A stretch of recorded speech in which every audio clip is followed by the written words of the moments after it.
Hello and welcome to some more Star Citizen. Today I want to take a deeper look at Star Citizen's roadmap work for March 2023.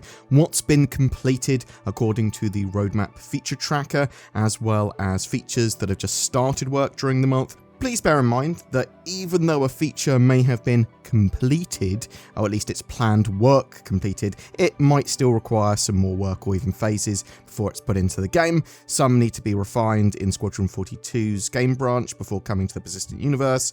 However, you can probably expect to see some of these features in 3.19 potentially. It's also a good indication of what Cloud Imperium are going to be working on next. So let's start with all the work and sprints that were finished in March.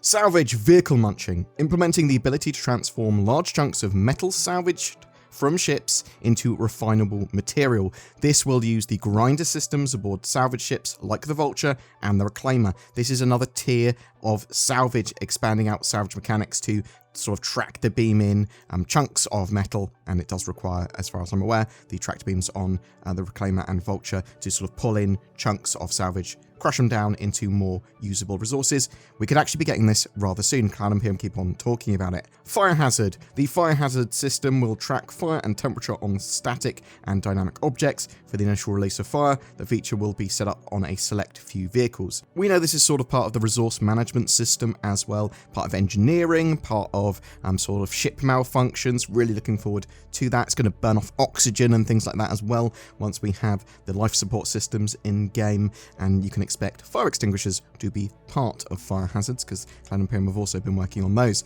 FPS devices tier 1. While throwable and consumable devices already exist within Star Citizen as grenades and med pens, further work on this system will enable us to more easily create new items with different effects when used.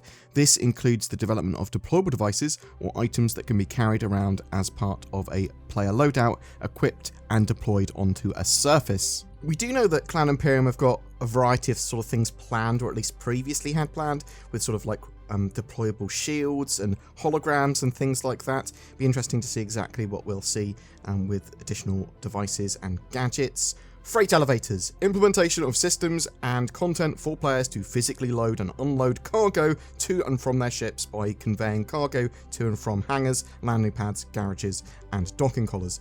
This is sort of part of the cargo factor that Cloud Imperium have got planned to make cargo more and more physicalized. Obviously, a lot of that implementation has been in 3.18, but we can expect more and more of that to come in the next few patches.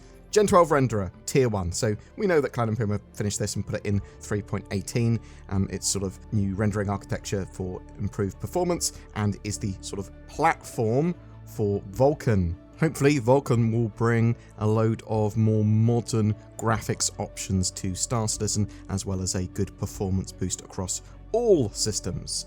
Hacking, tier 0. All back-end tech tasks related to creating the first pass of hacking as a feature that will be used in future locations and mission updates. When implemented in-game, this feature will be used to access systems and areas that have been previously closed to the player. The hacking process will be represented via a mini-game that is displayed on the player's HUD visor. You can expect this to be used in a huge amount of locations, sort of like at Security Post Greer, as part of missions, interacting with computers, sort of breaking into other areas and sort of security locks and things like that. Yeah, a huge range of uses for a sort of pipe-based minigame probably is what they're going to do, although we'll have to wait and see. Jump points.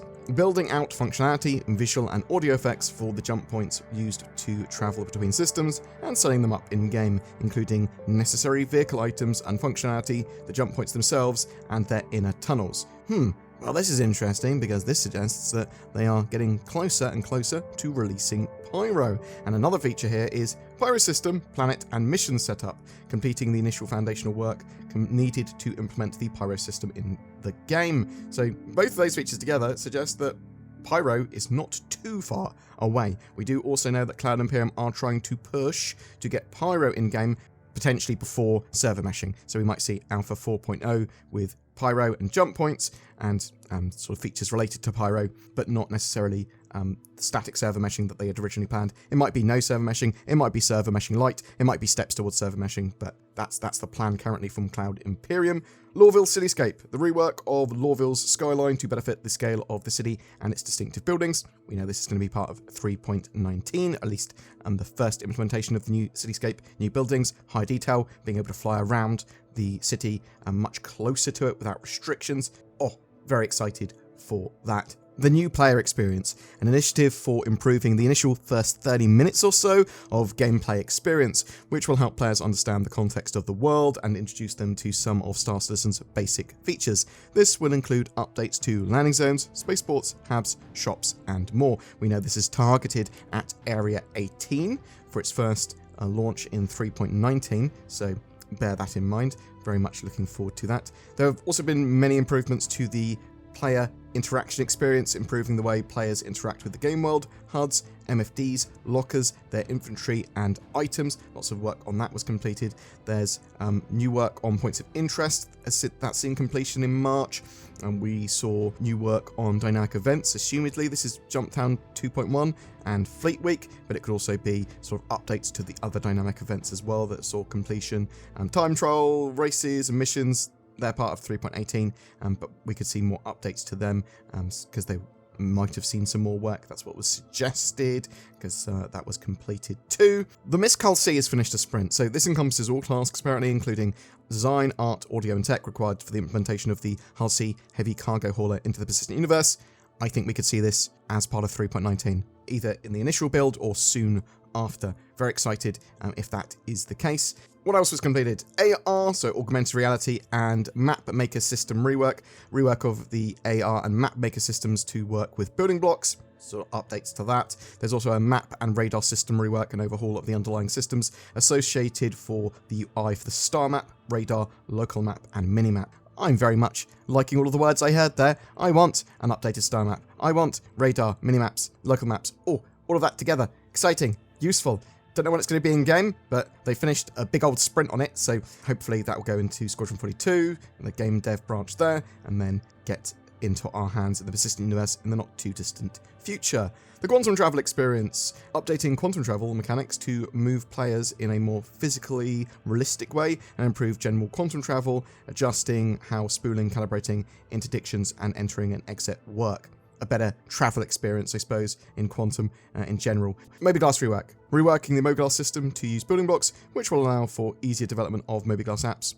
That's more of a back-end thing, but you can expect updates, and we know that they've got a military version of the Mobileglass they've been using in Squadron 42, and I would expect those similar improvements and sort of UI and look to come to the persistent universe. Charge Drain Tier 0. All back-end tasks related to creating the first pass of Charge Drain power feature that will be used in future locations and mission updates. So this is going to be sort of being able to charge sort of laser weapons, but also maybe charge batteries and locks and open doors and some puzzles and things like that. Physical damage and breakability, making use of the physics engine to create a system that looks and behaves realistically when large objects such as ships are damaged by weaponry or collide with other ships, locations or planets. Now, if they can do a great way of being able to have crashed ships on planets that then appear as sort of wrecks that we can salvage and things like that, really looking forward to that.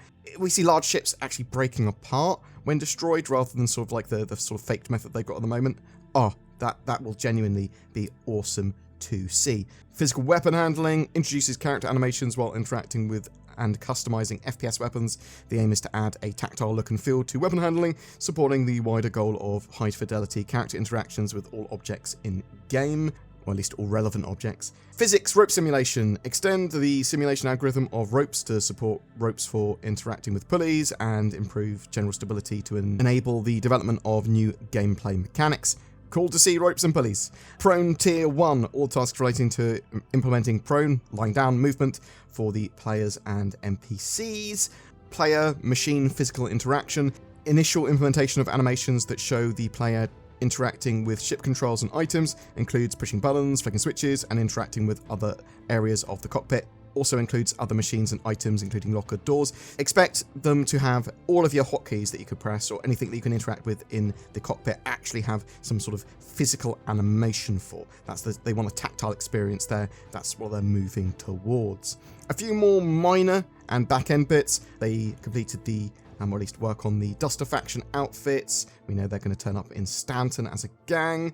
There's work that went into improving the way that entities are handled. Frontier clothing sort of saw work for players and NPCs, so we should see that in-game in the not-too-distant future. They improved a load of their back-end tools, like Hex, which allows them to manipulate real data from microservices and a mesh and see what's going on there. There's Ocean Shader improvements, so they're trying to make that look more physically accurate and have better reflections and refraction. They finished work on some Star Wars stuff, which is quality of life and workflow improvements for the sort of localization tools for languages. There was various Squadron 42 bits and pieces that saw completion as well, that was sort of more focused at Squadron 42 anyway. Various Squadron 42 chapters are seeing completion of their work currently scheduled, which is a good indication that it's actually starting to see large swathes of it in a more complete state. They finished work on the save and load game feature, along with further developing the character creator for Squadron and a ton of NPC character work as well. There were a few features that were started in March. Let's go over these quickly. Actor status tier 2. So this looks at a variety of new elements such as hygiene, NPC status tracking, multiple bytes, DNA integrity, medical insurance, cybernetic limbs, and cloning. Very interesting work. Obviously, this is going to be part of Death of the Spaceman as well, and track the injuries that you might have, but also gives more variety to NPCs that we will see. Salvage contracts. This is being able to purchase salvage contracts, being able to purchase salvage sites that you can then go and sort of clear these areas for salvage. There are going to be illegal versions of this mission. There are going to be missions where you turn up and there are going to be someone else already salvaging that area, and you might have to deal with them and chase them away or destroy them, but there can be consequences to that. Sliding. This feature will introduce a traversal method for players, allowing them to traverse short distances by sliding along the floor, and adds new elements to combat situations. I wonder if we'll be able to slide on all surfaces or in all armors. That'll be interesting to see. Swimming tier 0, creating the functionality for players to be able to swim across the surface of bodies of water, and also enables extra features like entering, exiting the water, and drowning. So that includes support for hazardous liquids as well that can kill or damage a player and other characters. Bear that in mind. That's going to be quite interesting. We are expecting some level of underwater exploration as well at some point. But boom, that's your updates for the roadmap sort of work that was completed throughout March 2023. I must admit, I am very much looking forward to seeing some of this potentially in 3.19. Really looking forward to seeing Salvage, Munching, the nom nom nom, sort of the next level of that salvage work. Vulcan, hopefully we'll get that in 3.19 as well. But yeah, work towards that's quite exciting for me. Hacking, tier 0, all of the stuff that's going into Pyro, because it looks like Pyro is getting very close to completion now for Cloud Imperium's sort of initial launch of it anyway. But what do you think? How close to seeing Pyro are we? Will we see it by the end of the year? Are you expecting to see the Hull C in 3.19? What other features do you think are going to turn up in that patch? Are you excited for any of the particular features that we talked about today? Whatever your thoughts, I'd love to hear from you in the comments below. It's 2023. There's no need for a VPN like NordVPN, right? In the modern era. Wrong. What's this, a Silent Hill styled ad? No, due to copyright, it's actually a Quiet Mound ad. But that siren means that someone's got my browsing data and hacked all my sanity away at Starbucks.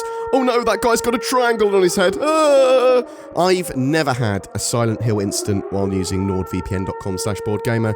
By God, can you risk not having it? Well, probably, but why take the chance? NordVPN can help you access more content on the internet from more countries in a safer and more private way.